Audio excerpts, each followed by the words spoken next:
प्रश्नकाल यानी वो सवाल जिसका पूछा जाना जरूरी है। नमस्कार, मैं हूं सुशांत सिन्हा।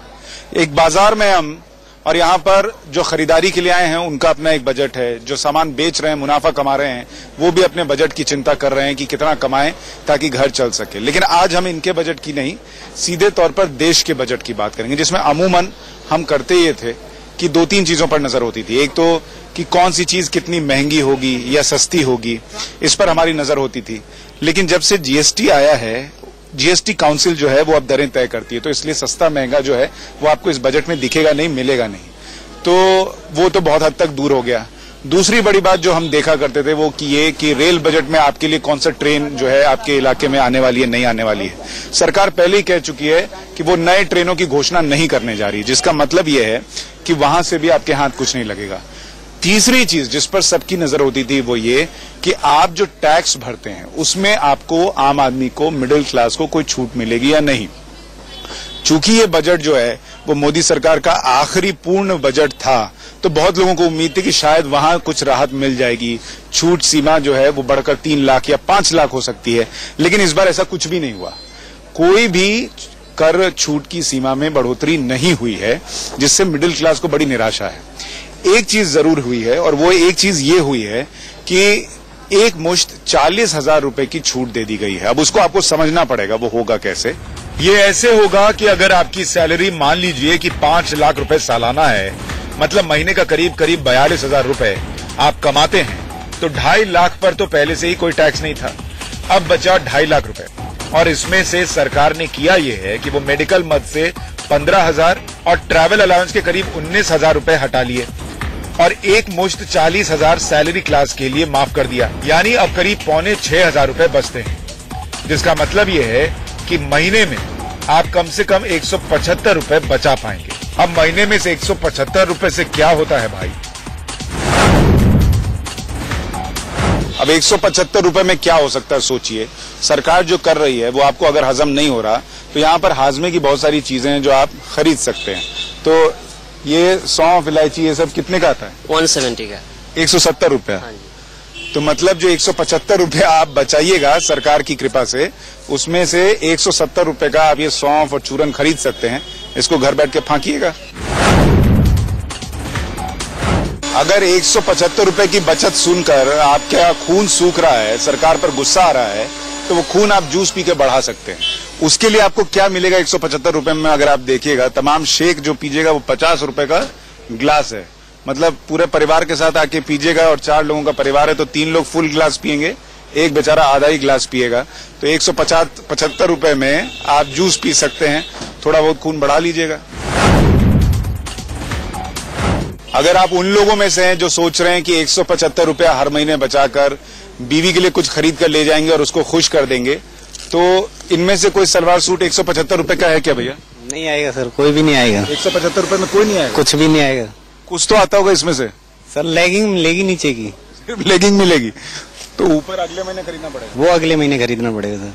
तो मतलब आप जो है 175 रुपए में बीवी को भी पूरा खुश नहीं कर सकते हैं, सलवार सूट नहीं दे सकते, लेगिंग देकर काम चलता है, तो चलाइए। अगर आप उन लोगों में से हैं जो छोटी छोटी खुशी को भी जश्न के तौर पर मनाते हैं और सोच रहे हैं कि 175 रुपए बच गए महीने के तो मिठाई खरीद लेंगे, तो हम यहाँ पर आए। डोडा बर्फी 440 रुपए किलो है, काला जामुन 360 रुपए किलो है, केसर पेड़ा 440 रुपए किलो है। मतलब आप उसे 175 रुपए में कोई मिठाई भी 1 किलो खरीद कर नहीं ले जा सकते। और मैं आपको दिखाऊं कि हमने कहा था ये लड्डू बजट है, उसकी वजह ये है कि आप लड्डू भी खरीदने जाइएगा तो वो भी 200 रुपए किलो है, केसर बूंदी लड्डू। और अगर मोतीचूर का खरीदिएगा तो 360 रुपए। मतलब उस 175 रुपए में आप परिवार के लिए 1 किलो लड्डू भी खरीद के नहीं ले जा सकते हैं, तो मुंह क्या मीठा कराइएगा। और 175 रुपए में पार्टी करने की तो कतई मत सोच लीजिएगा। जरा इसको देखिए, तवा चाप ग्रेवी लीजिएगा तो फुल प्लेट 170 रुपए का है, पनीर टिक्का ग्रेवी 190 रुपए की है, स्पेशल एवरग्रीन प्लेटर ग्रेवी 190 रुपए की है। और अगर सब कुछ खरीद भी लीजिएगा, मान लीजिए 1 प्लेट मंगा भी लिया, तो रुमाली रोटी 10 रुपए की पड़ेगी। तो मतलब 175 रुपए में भरपेट खाना तो छोड़िए, सिर्फ मुंह चक्कर रह जाइएगा। फूल ट्राई करते हैं। भैया ये गुलदस्ता कितने का है? ये भैया 200 का, ये वाला 300 का, ये वाला 400 का है। कोई 175 का है क्या? अभी तो इसमें नहीं बना हुआ नहीं है कोई भी। यदि आपको चाहिए तो बन सकता है, यदि आपको चाहिए। कम फूल का बनेगा। हाँ, वो कम फूलों का बनेगा। तो मतलब आप समझ ही गए होंगे। देखिए, ये बातें आपको समझा इसलिए रहा था कि देश की रफ्तार भले बहुत तेजी से आगे बढ़ने की हो, लेकिन जो आम आदमी होता है ना, उसकी रफ्तार जो है वो रिक्शे, साइकिल रिक्शे पे चलने जैसी ही होती है, क्योंकि उसके लिए बहुत राहत नहीं आती।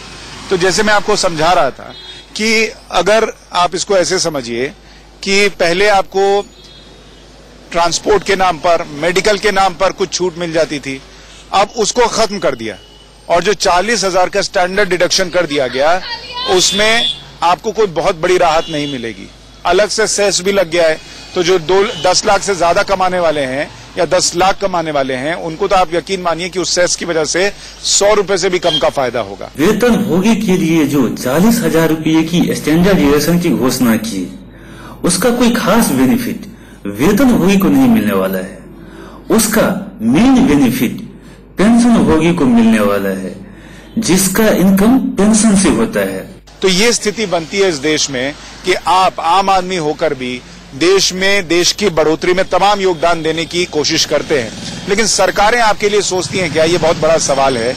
आप देखिए कि जो व्यापारी वर्ग है, उसको प्रोत्साहन देने के लिए उनके लिए टैक्स की छूट जो है वो बढ़ाई गई है और वो दायरा जो है आगे बढ़ाया गया है। लेकिन आम आदमी को जो उम्मीद होती है कि उसको राहत मिलेगी, और वो भी तब जब इसी साल कुछ राज्यों में चुनाव होने हैं, अगले साल लोकसभा का चुनाव होना है, तो अब भी वो जो टैक्स स्लैब वाली बात है वो वैसी ही है और स्टैंडर्ड डिडक्शन के नाम पर सिर्फ झुंझुना थमा दिया गया है। दो और बहुत अहम मुद्दे थे जिस पर सबकी नजर थी। एक तो रोजगार को लेकर सरकार क्या करने जा रही है, और दूसरा किसानों के लिए क्या करने जा रही है। रोजगार के नाम पर इस बजट में कहा गया कि 70 लाख रोजगार पैदा किया जाएगा। जो मोदी सरकार शुरुआत में आकर 2 करोड़ रोजगार हर साल देने की बात कर रही थी, वो अगर 70 लाख रोजगार पर आ जाती है, अपना लक्ष्य रखती है बजट में 4 साल सत्ता पर काबिज रहने के बाद, तो क्या ये खुश होने की बात है? क्या वो भी हासिल हो पाएगा या नहीं, या पकोड़े तलने के लिए कह दिया जाएगा, यह भी पता नहीं। दूसरी बात किसानों की, जिस तरीके से इस देश में जो तमाम रोजगार है उसमें से करीब 48.3% रोजगार कृषि मुहैया कराती है। इस देश में जीडीपी में 17 से 18% हिस्सेदारी यानी योगदान जो है वो कृषि का है। बावजूद इसके अगर एक देश में बीते 22 साल में 3.25 लाख किसान आत्महत्या करते हैं, तो सोचिए कि उस देश में किसानों के लिए क्या हुआ होगा। मोदी सरकार ने आज कुछ ऐलान किए, जैसे समर्थन मूल्य बढ़ाने की बात की, 1.5 गुना करने की बात की, लेकिन कुछ किसानों से हमने बात की, उनका कहना था कि वो मूल्य, जो कॉस्ट है, जो लागत है, वो कैसे तय होगा? क्या सरकार कुल लागत पर 1.5 गुना समर्थन मूल्य देगी, या जिस तरीके से पहले देती आ रही है वही रहेगा?